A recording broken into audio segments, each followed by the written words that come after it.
चलिए हम देखते हैं साइंस के एनसीईआरटी क्लास 9 के 11 चैप्टर है। चैप्टर के नाम है ध्वनि।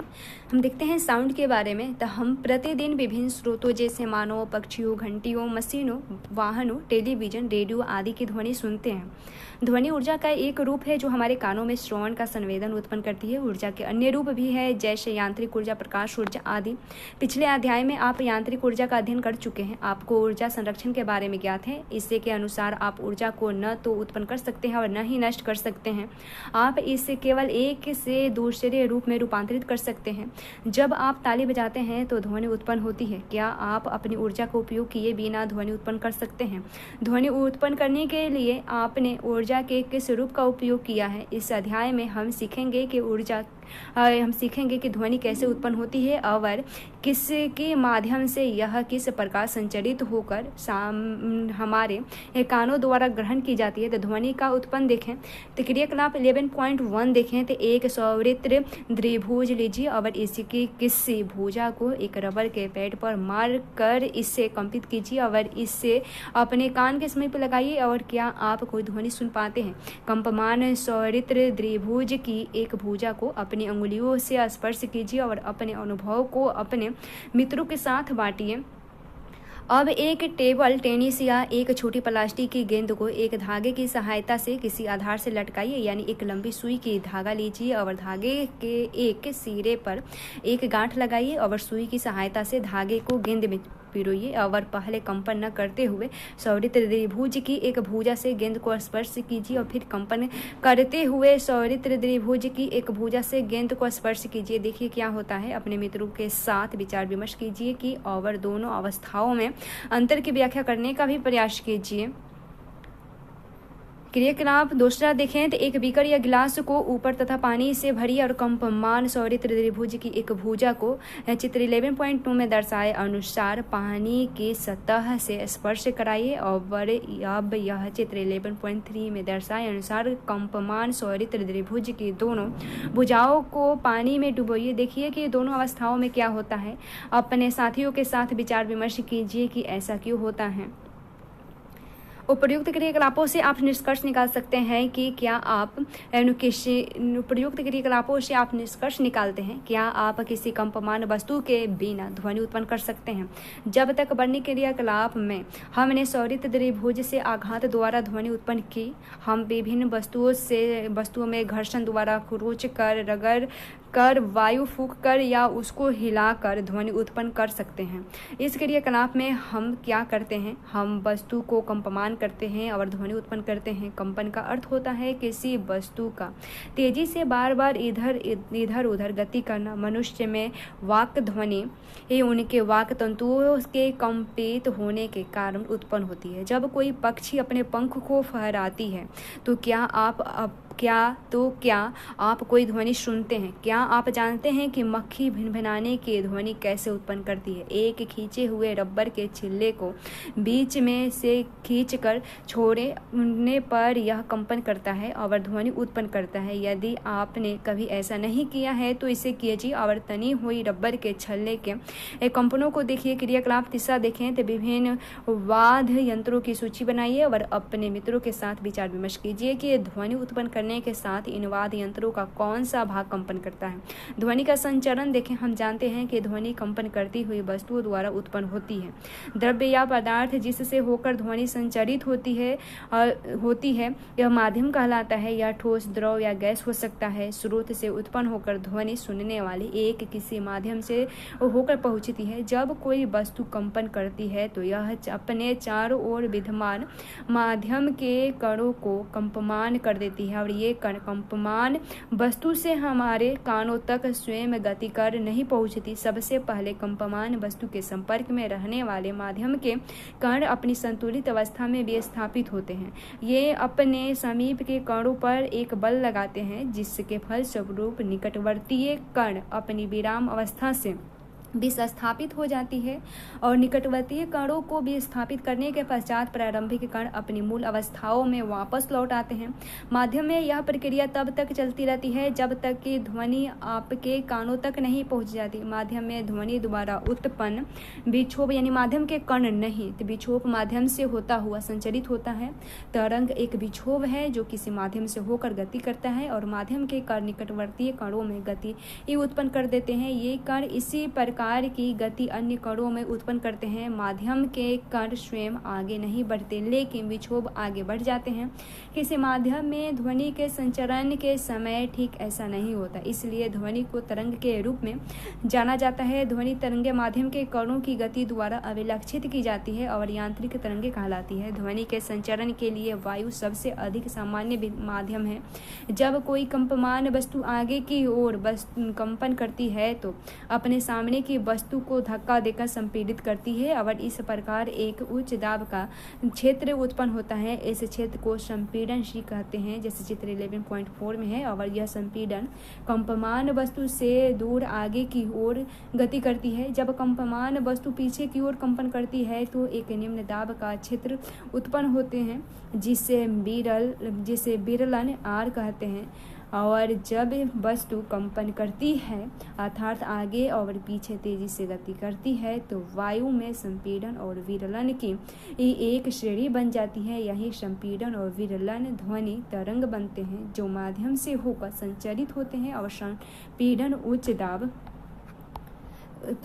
उच्च दाब का क्षेत्र है और विरलन निम्न दाब का क्षेत्र है। जब किसी माध्यम के लिए दिए हुए आयतन में कणों की संख्या से संबंधित है। किसी माध्यम में कणों का अधिक घनत्व अधिक दाब को और कम घनत्व कम दाब को दर्शाते हैं। इस प्रकार ध्वनि का संचरण घनत्व परिवर्तन के संचरण के रूप में भी देखा जा सकता है। प्रश्न उठता है कि किसी माध्यम में ध्वनि उत्पन्न विक्षोभ आपके कानों तक कैसे पहुंचती है। ध्वनि तरंग अनुदैर्घ्य तरंगे देखते हैं। क्रियाकलाप 11.4 से देखें तो एक स्लिंकी लीजिए। अब स्लिंकी को चित्र 11.5 के ए में दर्शाए अनुसार खींचिए और अपने मित्र की ओर स्लिंकी को एक तीव्र झटका दे। और आप क्या देखते हैं और यदि आप अपने हाथ से स्लिंकी को लगातार आगे पीछे बारी से धक्का दें और खींचते रहें तो आप क्या देखते हैं।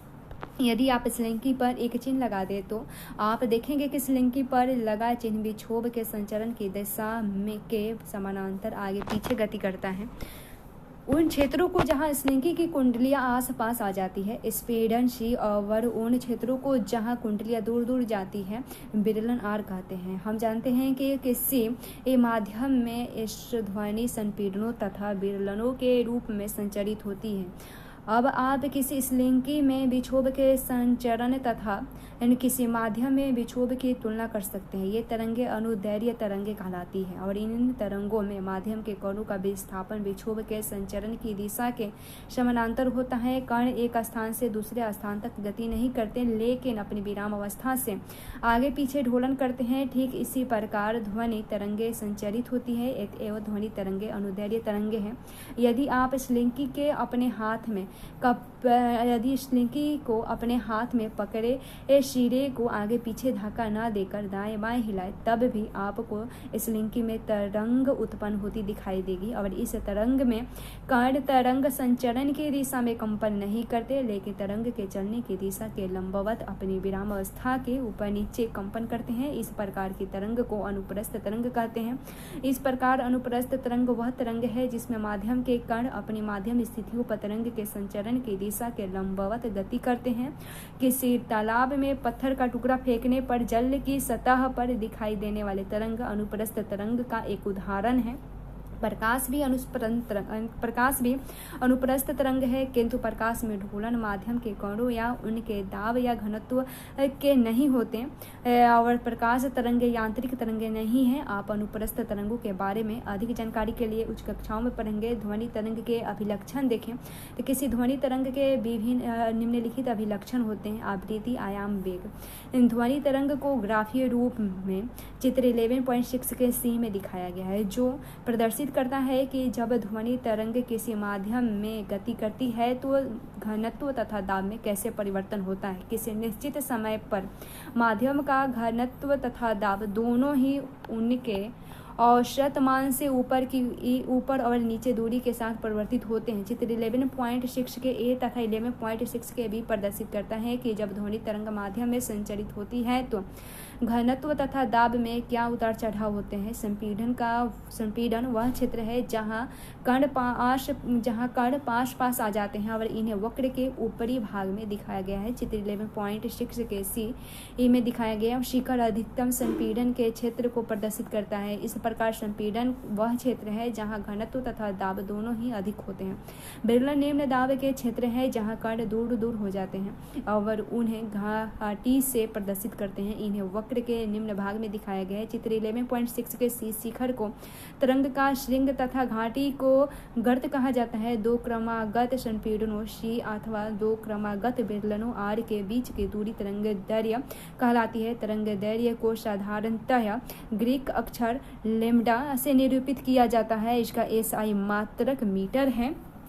लेम्डा ग्रीक वर्णमाला का 11वां अक्षर है जिसका उपयोग विज्ञान गणित और कंप्यूटर के विभिन्न क्षेत्रों के प्रतीक और अवधारणा दोनों के रूप में किया जाता है।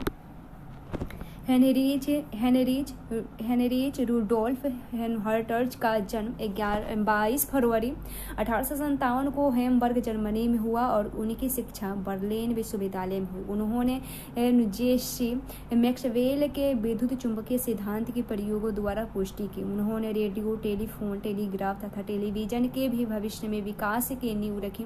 उन्होंने प्रकाश विद्युत प्रभाव के भी खोज की जिसके बाद में अल्बर्ट आइंस्टाइन ने व्याख्या की। आवृत्ति के एसआई मात्रक का नाम उनके सम्मान में रखा गया। आवृत्ति से हमें ज्ञात होता है कि कोई घटना कितनी जल्दी घटित होती है। मान लीजिए आप किसी ढोल को पीट कर बजा रहे हैं। आप ढोल को 1 सेकेंड में जितनी बार पीटते हैं वह आपके द्वारा ढोल को पीटने की आवृत्ति है। हम जानते हैं कि जब ध्वनि किसी माध्यम में संचरित होती है तो माध्यम का घनत्व किसी अधिकतम तथा न्यूनतम मान के बीच बदलता है। घनत्व के अधिकतम मान से न्यूनतम मान तक परिवर्तन में पुनः अधिकतम मान से न्यूनतम मान तक परिवर्तन में और पुनः अधिकतम मान तक आने पर एक ढोलन पूरा होता है। एकांक समय में इन ढोलनों की कुल संख्या ध्वनि तरंग की आवृत्ति कहलाती है। यदि हम ध्वनि एकांक समय में अपने पास से गुजरने वाले संपीड़नों तथा विरलनों की संख्या की गणना करें तो हमको ध्वनि तरंग की आवृत्ति ज्ञात हो जाएगी। इसे सामान्यतः भी यानी ग्रीक अक्षर न्यूज से ग्रीक अक्षर न्यूज से प्रदर्शित किया जाता है। इसका एसआई मात्रक हर्ट्ज है। 2 क्रमागत स्पिंडलों या 2 क्रमागत विरलनों को 2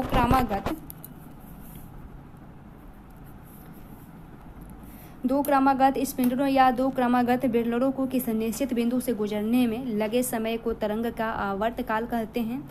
आप कह सकते हैं कि एक संपूर्ण ढोलन में लिया गया समय ध्वनि तरंग का आवर्तकाल कहलाता है। इसे टी अक्षर से निरूपित करते हैं। इसका एसआई मात्रक सेकेंड है और आवृत्ति तथा आवर्तकाल के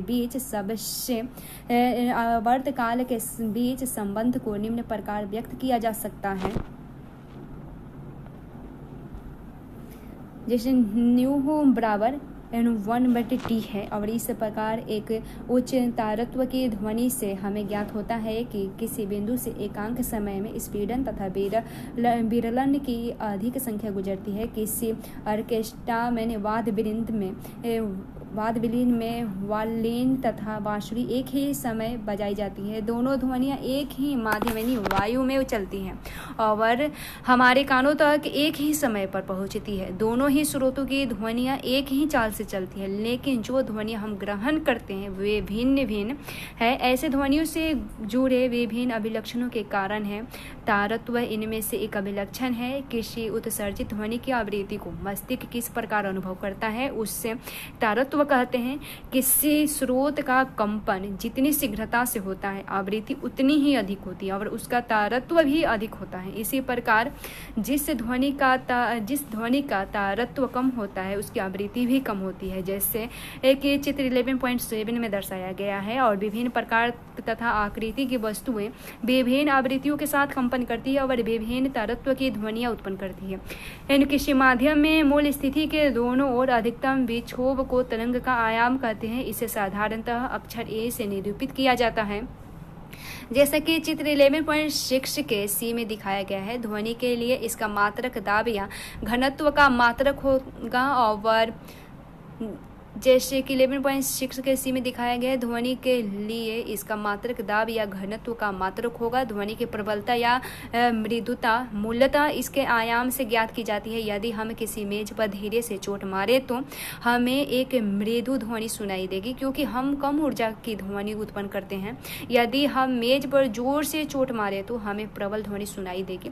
क्या आप इसका कारण बता सकते हैं? उत्पादक स्रोत से निकलने के पश्चात ध्वनि तरंग फैल जाती है। स्रोत से दूर जाने पर इसका आयाम तथा प्रबलता दोनों ही कम हो जाते हैं। प्रबल ध्वनि अधिक दूर तक चली जाती है क्योंकि यह अधिक ऊर्जा से संबद्ध है। चित्र 11.8 के 8 में सामान्य आवृत्ति की प्रबल तथा मृदु ध्वनि की तरंग आकृतियां प्रदर्शित की गई है। 11.7 में चित्र 11.7 में है निम्न तारत्व की ध्वनि की आवृत्ति कम तथा उच्च तारत्व की ध्वनि की आवृत्ति अधिक होती है। 11.8 में है मृदु ध्वनि का आयाम कम होता है तथा प्रबल ध्वनि का आयाम अधिक होता है। ध्वनि की यह गुणवत्ता वह अभिलक्षण है जो हमें समान तारत्व तथा प्रबलता की दो ध्वनियों में अंतर करने में सहायता करता है। एकल आवृत्ति की ध्वनि को टोन कहते हैं। अनेक आवृत्तियों के मिश्रण से उत्पन्न ध्वनि को स्वर कहते हैं और यह सुनने में सुखद होती है। शोर कर्णप्रिय नहीं होता जबकि संगीत सुनने में सुखद होता है। प्रश्न उठता है कि तरंग का कौन सा गुण निम्नलिखित को निर्धारित करता है? ए है प्रबलता और बी है तारत्व। दोनों में से कौन है बताइए और अनुमान लगाइए कि निम्न में से, दूसरा प्रश्न, निम्न में से किस ध्वनि का तारत्व अधिक है, गिटार का कि कार के हॉर्न का? तरंग के किसी बिंदु जैसे एक स्पीडन या एक विरलन द्वारा एकांक समय में तय की गई दूरी तरंग वेग कहलाती है। हम जानते हैं कि वेग बराबर दूरी बटे समय होता है। यह लैम्डा ध्वनि की तरंगदैर्घ्य है और यह तरंग द्वारा एक आवर्त काल में चली गई दूरी है। अतः v बराबर लैम्डा v है और वेग बराबर तरंगदैर्घ्य गुणा आवृत्ति किसी माध्यम के समान। एक भौतिक परिस्थितियों में ध्वनि का वेग सभी आवृत्तियों के लिए लगभग स्थिर रहता है। उदाहरण के लिए 11.1 देखें तो किसी ध्वनि तरंग की आवृत्ति 2 kHz और उसकी तरंगदैर्घ्य 35 सेंटीमीटर है। यह 1.5 किलोमीटर दूरी चलने में कितना समय लेगी? तो हल करके देखें तो दिया हुआ है आवृत्ति E बराबर 2 kHz बराबर 2000 Hz है और तरंगदैर्घ्य या लैम्डा बराबर 35 सेंटीमीटर बराबर 0.35 मीटर। हम जानते हैं कि तरंग वेग बराबर तरंगदैर्घ्य गुणे आवृत्ति होती है, इसलिए बराबर 0.35 मीटर गुणे 2000 Hz बराबर 900 मीटर प्रति सेकेंड है। तरंगदैर्घ्य को 1.5 किलोमीटर दूरी तय करने में लगने वाला समय बराबर दूरी बटे वेग बराबर 1.5 और उसके बाद 1000 मीटर बटे 700 मीटर प्रति सेकेंड है बराबर 2.1 सेकेंड होगा। ध्वनि 1.5 किलोमीटर तय करने में 2.1 सेकेंड समय लेगी। प्रश्न उठता है कि किसी ध्वनि तरंग की तरंगदैर्घ्य आवृत्ति आवर्त काल तथा आयाम से क्या अभिप्राय है। और दूसरा प्रश्न है, किसी ध्वनि तरंग की तरंगदैर्घ्य तथा आवृत्ति उसके वेग से किस प्रकार संबंधित करती है। और तीसरा है, किसी दिए हुए माध्यम में एक ध्वनि तरंग की आवृत्ति 220 GHz तथा वेग 240 मीटर प्रति सेकेंड है। इस तरंग की तरंगदैर्घ्य की गणना कीजिए। चौथा है, किसी ध्वनि स्रोत से 450 मीटर दूरी पर बैठे हुए कोई मनुष्य 500 Hz के ध्वनि सुनता है तो दो स्रोतों से मनुष्य के पास तक पहुंचने वाले दो क्रमागत स्पीडों में कितना समय लगेगा। इसको हल कीजिए। उसके बाद देखते हैं, किसी एकांक क्षेत्रफल से 1 सेकेंड में गुजरने वाले ध्वनि ऊर्जा को ध्वनि की तीव्रता कहते हैं। किसी एकांक क्षेत्रफल से 1 सेकेंड में गुजरने वाली ध्वनि ऊर्जा को ध्वनि की तीव्रता कहते हैं। यद्यपि हम कभी कभी प्रबलता तथा तीव्रता शब्दों का पर्याय के रूप में उपयोग करते हैं, लेकिन इसका अर्थ एक ही नहीं है। प्रबलता ध्वनि के लिए कानों की संवेदनशीलता की माप है। यद्यपि दो ध्वनियाँ समान तीव्रता की हो सकती है, फिर भी हम एक को दूसरे की अपेक्षा अधिक प्रबल ध्वनि के रूप में सुन सकते हैं, क्योंकि हमारे कान इसके लिए अधिक संवेदनशील हैं। प्रश्न है कि ध्वनि की प्रबलता क्या तीव्र से अंतर्गत ध्वनि की प्रबलता तथा तीव्रता में अंतर बताइए।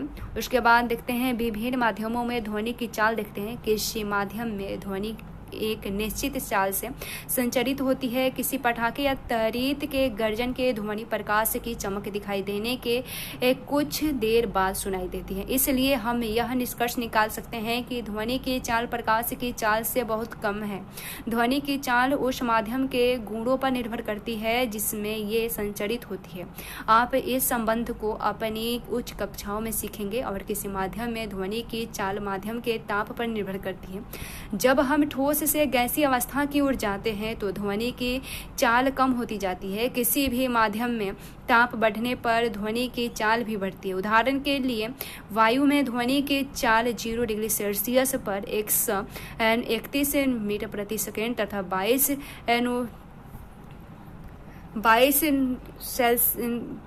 सेल्सियस तथा 144 मीटर प्रति सेकेंड है। सारणी 11.1 में विभिन्न माध्यमों में एक विशेष ताप पर ध्वनि की चाल को दर्शाया गया है, यानी इससे आपको याद करने की आवश्यकता नहीं है। जैसे यहाँ दिया गया है, सारणी 11.1 में है, विभिन्न माध्यमों में 25 डिग्री सेल्सियस पर ध्वनि की चाल देखें। तो अवस्था ठोस में देखें तो ठोस अवस्था है। ठोस में पदार्थ एल्युमिनियम की 4 मीटर प्रति सेकेंड है 6420। और निकेल देखें तो निकेल की है 4 मीटर प्रति सेकेंड है 6040 है। पदार्थ फिर स्टील का देखें, स्टील का 4 मीटर प्रति सेकेंड में देखें 5960 है। लोहा का देखें 4 मीटर प्रति सेकेंड में देखें इसका, तो लोहा का 5950 है। पीतल का देखें तो 4700 है। कांच का देखें 3980 है। फिर द्रव्य में हम देखें तो द्रव्य में जल देखते हैं, जल में समुद्र पदार्थ है। द्रव्य देखते हैं, द्रव्य में इसका पदार्थ है। पदार्थ में देखेंगे जल यानी समुद्री जल देखेंगे तो 1531। जल आशुद्ध जल के बारे में देखें तो 1498।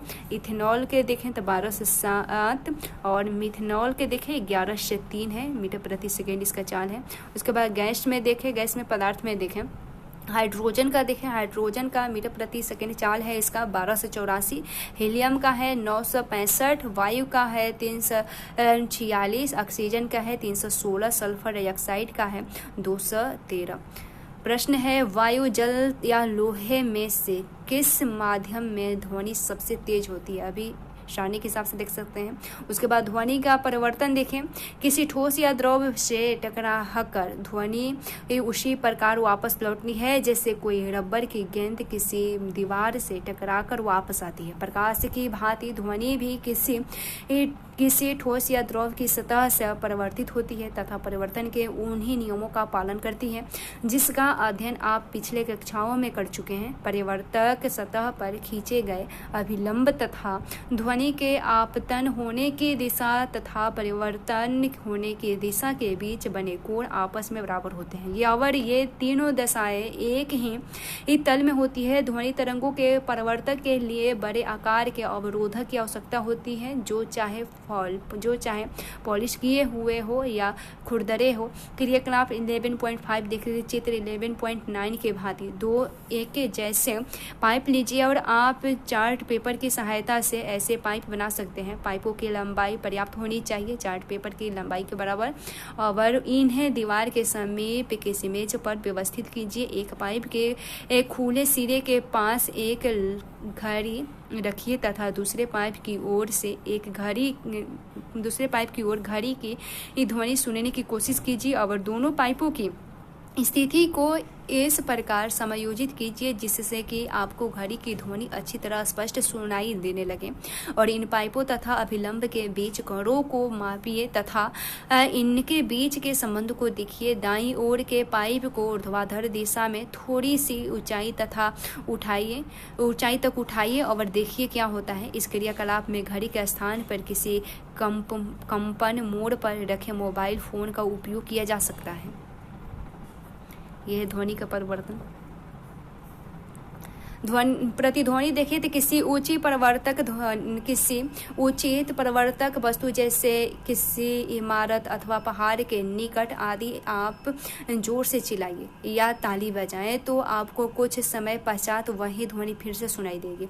आपको सुनाई देने वाली इस ध्वनि को प्रतिध्वनि कहते हैं। हमारे मस्तिष्क में ध्वनि की संवेदना लगभग 0.1 सेकेंड तक बनी रहती है। स्पष्ट प्रतिध्वनि सुनने के लिए मूल ध्वनि तथा परिवर्तित ध्वनि के बीच कम से कम 0.1 सेकेंड का समय अंतराल अवश्य होना चाहिए। यदि हम किसी दिए हुए ताप जैसे 22 सेल्सियस पर ध्वनि की चाल 344 मीटर प्रति सेकेंड मान ले तो ध्वनि को अवरोधक तक जाने पर परिवर्तन के पश्चात वापस श्रोता तक 0.1 सेकेंड के पश्चात पहुंचना चाहिए। अतः श्रोता से परिवर्तक सतह तक जाने तक वापस आने में ध्वनि द्वारा तय की गई कुल दूरी कम से कम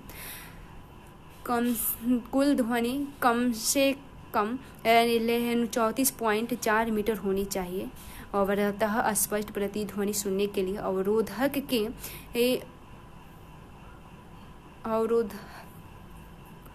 कुल ध्वनि कम से कम 344 मीटर प्रति सेकेंड गुणे 0.1 सेकेंड बराबर 34.4 मीटर होनी चाहिए। अतः स्पष्ट प्रतिध्वनि सुनने के लिए अवरोधक की ध्वनि स्रोत से न्यूनतम दूरी ध्वनि तय की गई कुल दूरी की आधी अर्थात 17.2 मीटर अवश्य होनी चाहिए। यह दूरी वायु के ताप के साथ बदल जाती है क्योंकि ताप के साथ ध्वनि के वेग में भी परिवर्तन हो जाती है। ध्वनि के बारंबार परिवर्तन के कारण हमें एक से अधिक प्रतिध्वनियां भी सुनाई देती है। बादलों के गड़गड़ाहट को ध्वनि कई परिवर्तक पृष्ठों जैसे बादलों तथा भूमि के बारंबार परिवर्तन के फलस्वरूप उत्पन्न होती है।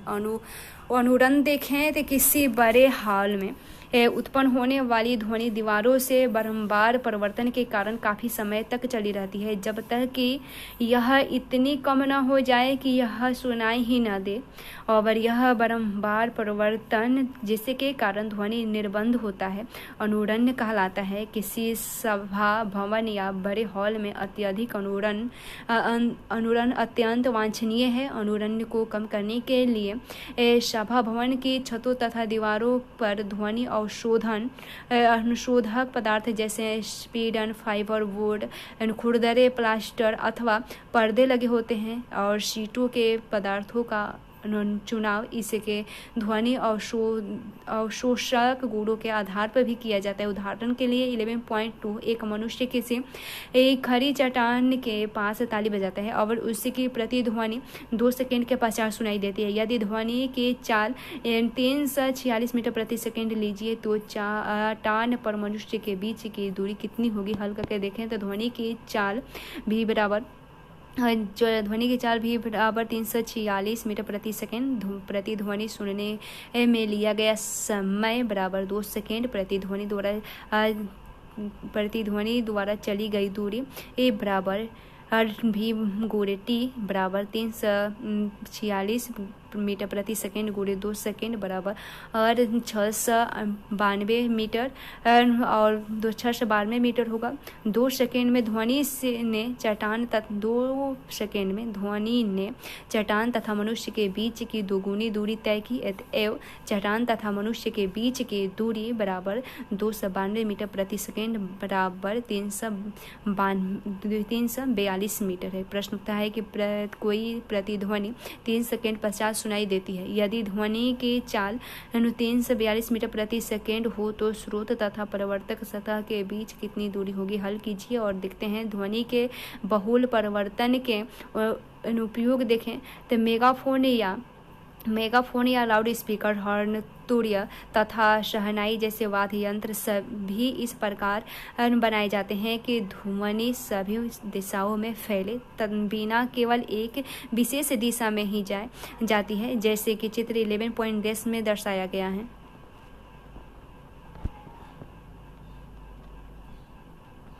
इन यंत्रों में एक नली का आगे एक का खुला भाग शंक्वाकार होता है और यह स्रोत से उत्पन्न होने वाले ध्वनि तरंगों का बार बार परिवर्तित करके श्रोताओं की ओर आगे की दिशा में भेज दिया जाता है। और उसके बाद स्टेथोस्कोप तथा चिकित्सक यंत्र के जो शरीर के अंदर मुख्यतः हृदय तथा फेफड़ों में उत्पन्न होने वाली ध्वनि को सुनने में काम आता है। और स्टेथोस्कोप में रोगी के हृदय की धड़कन की ध्वनि बार बार परिवर्तन के कारण डॉक्टर के कानों तक पहुंचाई जाती है। चित्र 11.11 में दिखाया गया है।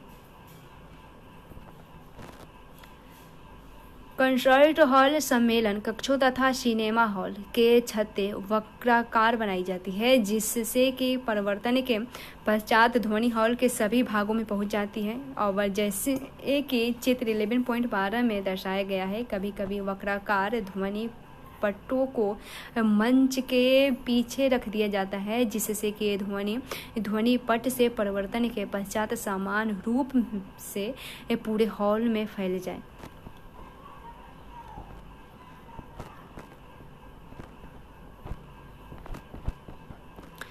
श्रव्यता का परिसर देखें। हम सभी आवृत्ति की ध्वनियों को नहीं सुन सकते हैं। मनुष्य में ध्वनि की श्रव्यता का परिसर लगभग 20 HJ से 20,000 HJ यानी 1 HJ बराबर 1 साइकिल प्रति सेकेंड तक होता है। 5 वर्ष से कम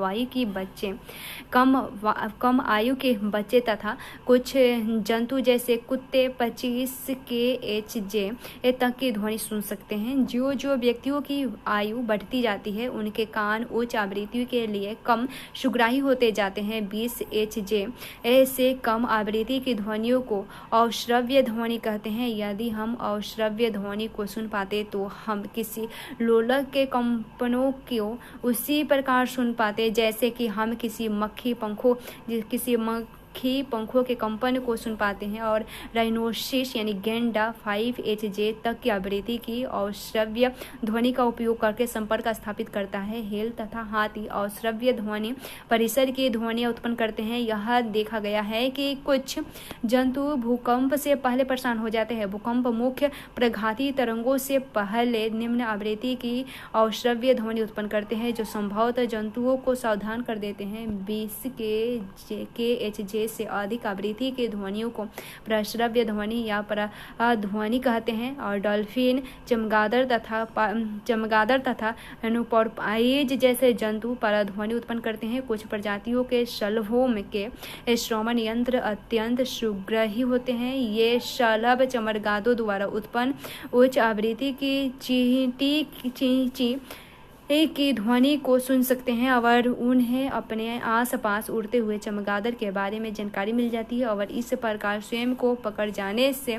पता चल जाता है। और चूहे भी पराध्वनि उत्पन्न करके कुछ खेल खेलते हैं। श्रवण सहायक युक्ति देखें। जिन लोगों को हम जिन लोगों को कम सुनाई देता है उन्हें इस यंत्र की आवश्यकता होती है। यह बैटरी से चलने वाली एक इलेक्ट्रॉनिक युक्ति है और जिसमें एक छोटा सा माइक्रोफोन एवं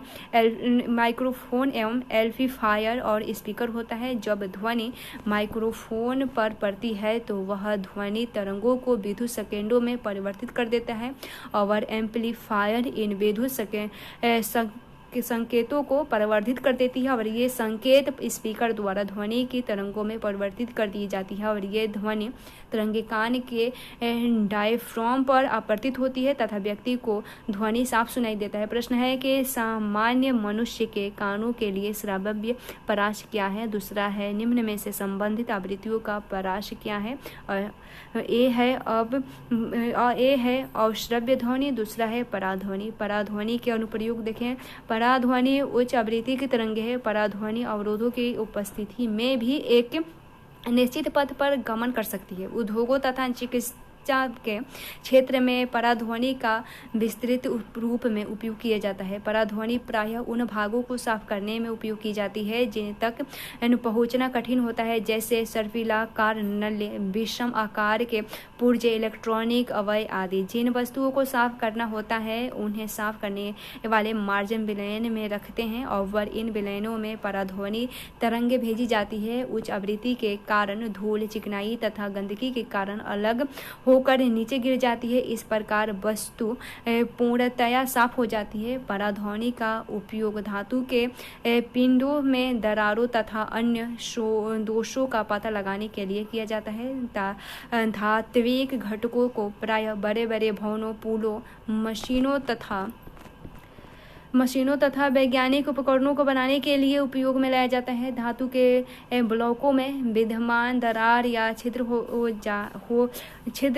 छिद्र जो बाहर से दिखाई नहीं देते, भवन या पुल की संरचना की मजबूती को कम कर देते हैं। पराध्वनि तरंगे धातु के ब्लॉक से गुजारी यानी प्रेषित की जाती है और प्रेषित तरंगों का पता लगाने के लिए संसूचकों का उपयोग किया जाता है। यदि थोड़ा सा भी दोष होता है तो पराध्वनि तरंगे परिवर्तित हो जाती है जो दोष की उपस्थिति को दर्शाती है। चित्र 11.14 में दर्शाया गया है। पराध्वनि धातु के ब्लॉक में दोषयुक्त स्थान से परिवर्तित हो जाती है। साधारणतः ध्वनि जिसकी तरंग दैर्घ्य अधिक होती है दोषयुक्त स्थान के कोणों से मुड़कर संसूचक तक पहुंच जाती है और इसलिए इस ध्वनि का उपयोग इस कार्य के लिए नहीं किया जाता है। पराध्वनि तरंगों को हृदय के विभिन्न भागों से परिवर्तित कराकर हृदय का प्रतिबिंब बनाया जाता है। इस तकनीकी को इकोकार्डियोग्राफी कहा जाता है और पराध्वनि संसूचक एक ऐसा यंत्र है जो पराध्वनि तरंगों का उपयोग करके मानव शरीर के आंतरिक भागों का प्रतिबिंब प्राप्त करने के लिए काम में लाया जाता है। इस सूचकांक से रोगी के अंगों जैसे यकृत, पित्ताशय, गर्भाशय, गुर्दे आदि का प्रतिबिंब प्राप्त किया जाता है। यह संसूचक को शरीर को असामान्यताएं जैसे पित्ताशय तथा गुर्दे में पत्थरी तथा विभिन्न अंगों में ट्यूमर का पता लगाने में सहायता करती है और इस तकनीकी में पराध्वनि तरंगे शरीर के ऊतकों में गमन करती है तथा उस स्थान से परिवर्तित हो जाती है जहां ऊतक के घनत्व में परिवर्तन होता है। इसके पश्चात इन तरंगों को विद्युत संकेतों में परिवर्तित किया जाता है जिससे कि उस अंग का प्रतिबिंब बना लिया जाए। इन प्रतिबिंबों को मॉनिटर पर प्रदर्शित किया जाता है या फिल्म पर मुद्रित कर लिया जाता है। इस तकनीकी को अल्ट्रासोनोग्राफी कहते हैं और अल्ट्रासोनोग्राफी का उपयोग गर्भकाल में भ्रूण की जांच तथा उनके जन्मजात दोषों तथा उसकी वृद्धि की अनियमितताओं का पता लगाने में किया जाता है। पराध्वनि का उपयोग गुर्दे की छोटी पथरी को बारीक कणों में तोड़ने के लिए भी किया जा सकता है। ये कण बाद में मूत्र के साथ बाहर निकल जाती है। अभी तक हमने क्या सीखा था? हमने सीखा ध्वनि विभिन्न वस्तुओं के कंपन करने के कारण उत्पन्न होती है है। उसके बाद ध्वनि किस द्रव्यमान माध्यम में अनुदैर्घ्य तरंगे के रूप में संचरित होती है। उसके बाद ध्वनि माध्यम में क्रमागत स्पिंडरों तथा विरलनों के रूप में संचरित होती है। उसके बाद ध्वनि संचरण में माध्यम के कण आगे नहीं बढ़ती, केवल विक्षोभ की संचरित होते हैं। उसके बाद घनत्व के अधिकतम मान से न्यूनतम मान और पुनः अधिकतम मान के परिवर्तन में से एक ढोलन पूरा होता है। उसके बाद वह न्यूनतम दूरी जिस पर किसी माध्यम का घनत्व या दाब आवर्तित रूप में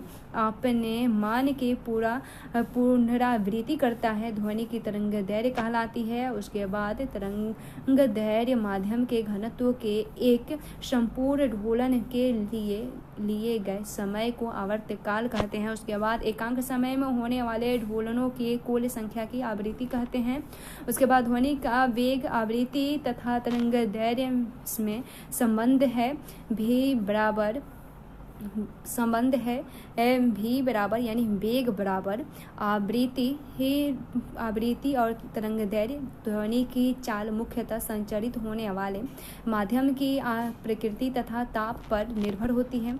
उसके बाद ध्वनि के परिवर्तन के नियम के अनुसार ध्वनि के आपतन होने की दिशा तथा परिवर्तन होने की दिशा परिवर्तक सतह पर खींचे गए अभिलंब से समान कोण बनाने हैं और ये तीनों एक ही स्तर में होते हैं।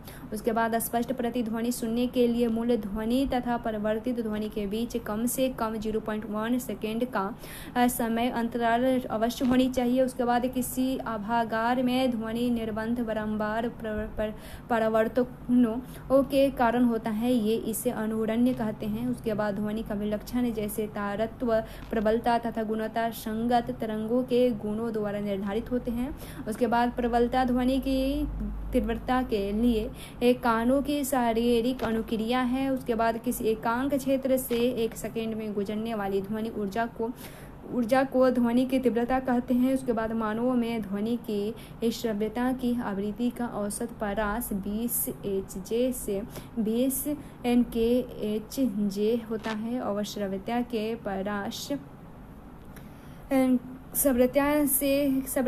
परास से कम आवृत्ति की ध्वनि को अवश्रय ध्वनि कहते हैं और श्रव्यता के परास से अधिक आवृत्ति की ध्वनियों को पराध्वनि कहते हैं। उसके बाद पराध्वनि के चिकित्सा तथा प्रौद्योगिकी क्षेत्रों में अनेक उपयोग हैं।